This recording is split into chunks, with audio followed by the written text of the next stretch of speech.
Saudara-saudari, Bapak, Ibu, adik-adik, para sahabat Tuhan Yesus di Paroki Santo Yosef Medari dan di Stasi Santo Tomas Yegan, juga para sahabat Tuhan Yesus dimanapun Anda berada, berkah dalam, salam semangat, sehat selalu, tetap bahagia dan tekun untuk senantiasa mewartakan kebaikan Tuhan. Marilah kembali kita belajar ilmu sejati pada hari Senin tanggal 9 Mei tahun 2022, hari biasa pekan keempat Paskah. Kita mengawali belajar ilmu sejati kita dengan berdoa dalam nama Bapa, Putra, dan Roh Kudus. Amin. Allah Bapa kami yang maha mulia, Engkau tiada memberi nama lain di mana terdapat kebebasan dan kedamaian selain nama Yesus Gembala dan Pembimbing kami. Kami mohon semoga sabdanya memenuhi kami dengan nafas kehidupan-Mu yang suci. Dengan pengantaran Tuhan kami Yesus Kristus Putramu yang hidup dan berkuasa bersama Dikau dalam persatuan Roh Kudus Allah sepanjang segala masa. Amin. Para sahabat Tuhan Yesus terkasih, kita akan belajar ilmu sejati dari Injil Yesus Kristus menurut Yohanes bab 10 ayat 1 sampai dengan 10. Sekali peristiwa Yesus berkata kepada orang-orang Farisi, "Aku berkata kepadamu, sesungguhnya siapa yang masuk ke dalam kandang domba tidak melalui pintu, tetapi dengan memanjat tembok, ia adalah seorang pencuri dan seorang perampok. Tetapi siapa yang masuk melalui pintu, ia adalah gembala domba.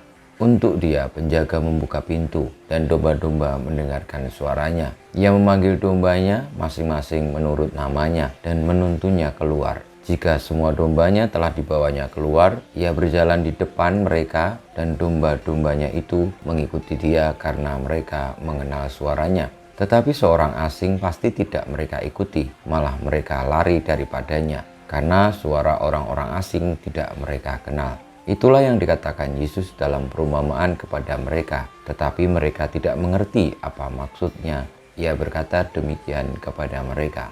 Maka kata Yesus sekali lagi, "Aku berkata kepadamu, sesungguhnya akulah pintu kepada domba-domba itu. Semua orang yang datang sebelum aku adalah pencuri dan perampok, dan domba-domba itu tidak mendengarkan mereka. Akulah pintu, barang siapa masuk melalui aku, ia akan selamat. Ia akan masuk dan keluar dan menemukan padang rumput. Pencuri datang hanya untuk mencuri, membunuh, dan membinasakan. Aku datang supaya mereka mempunyai hidup dan mempunyainya dalam segala kelimpahan." Demikianlah sabda Tuhan. Terpujilah Kristus.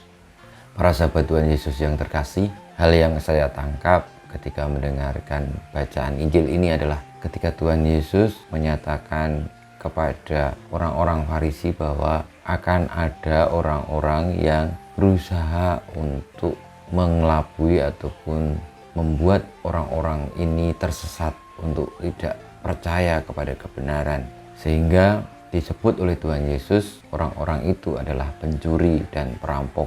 Namun Tuhan Yesus menyatakan bahwa orang-orang yang percaya kepadanya adalah domba-domba yang dengan senantiasa setia mengikuti Tuhan Yesus karena mengenalinya, mau melewati pintu dan dituntun oleh Tuhan Yesus menuju kepada padang rumput yang luas, yang penuh dengan rumput-rumput makanan dan memberikan kehidupan kekal. Saudara-saudariku, maka marilah di dalam hidup ini kita memilih mana yang membawa kita kepada kehidupan dengan segala rahmat damai sejahteranya. Pintu untuk menuju itu adalah Tuhan Yesus, Sang Kebenaran Sejati. Semoga kita tidak tergiur oleh hal lainnya dan juga tidak direbut untuk mengikuti yang sebenarnya mungkin kelihatannya di luarnya baik-baik saja tetapi isinya membunuh dan membinasakan.